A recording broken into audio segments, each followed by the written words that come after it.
அரக்கோணத்துல college படிக்கிற பொண்ணு, 20 வயசு பொண்ணு. அந்த பொண்ணு என்ன சொல்லுது, என்னைய போல இன்னும் 20க்கும் மேற்பட்ட பெண்கள் வந்து இதுல ஈடுபடுத்தப்பட்டிருக்காங்க அப்படின்னு சொல்றாங்க. இன்னொரு முக்கியமான விஷயம் அந்த பொண்ணு சொல்லுது, எல்லாருக்கும் ஊசி போடுறான், போதை ஊசி போட்டு திமுகல இருக்கிற சில முக்கியமான புள்ளிகளுக்கு வந்து என்னை வந்து இது பண்றாங்க, பாலியல் இதுக்கு அனுப்புறாங்கன்னு சொல்லுது.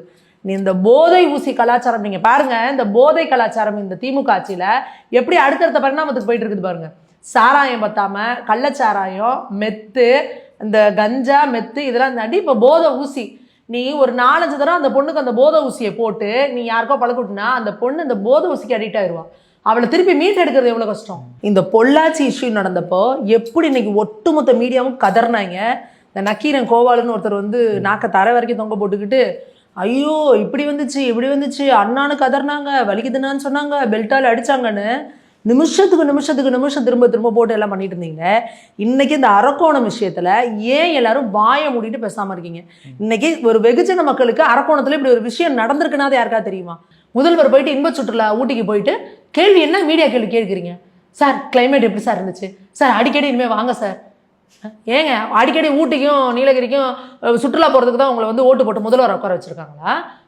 பெண்கள் வந்து ஒரு வாழ்றதுக்கே பாதுகாப்பு இல்லாத ஒரு மாநிலமா நீங்க வந்து தமிழ்நாட்டை மாத்தி வச்சுட்டு உங்களோட பேச்சாளர் வந்து மீடியால பேசுறாரு, ஆன்டி இன்கம்பன்ஸ் எல்லாம் கிடையாதுங்க, ஆன்டிங்களெல்லாம் கரெக்ட் பண்ணிட்டோங்கிறாரு.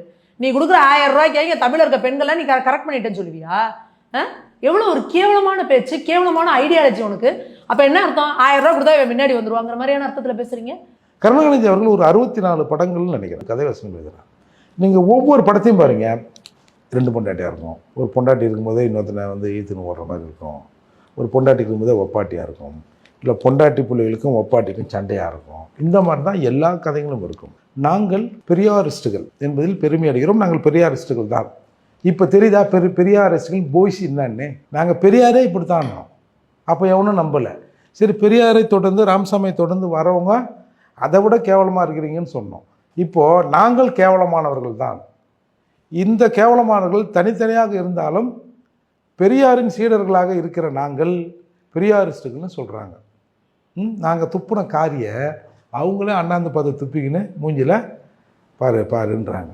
அதே போலதான் தனக்கு கீழே வேலை செய்யக்கூடிய அமைச்சர் ஒருவர், அவர் துறை சார்ந்து இவ்வளவு அநியாயங்கள் நடக்குது, இவ்வளவு அநியாயங்கள் நடந்த பிறகும் அந்த அமைச்சர் ஜெயிலுக்கு போயிட்டு வந்த பிறகும் முதலமைச்சர் குற்றம் சாட்டி கம்ப்ளைண்ட் கொடுத்த ஊழல் வழக்கில் ஜெயிலுக்கு போயிட்டு வந்ததுக்கு அப்புறமும் அவருக்கு இதே துறையை கொடுக்கிறார் என்றால் A1 குற்றவாளி திரு மு.க. ஸ்டாலின் அவர்கள் தான். ரகுபதி இதுக்கு என்ன பஞ்சாயத்து சொல்றாரு?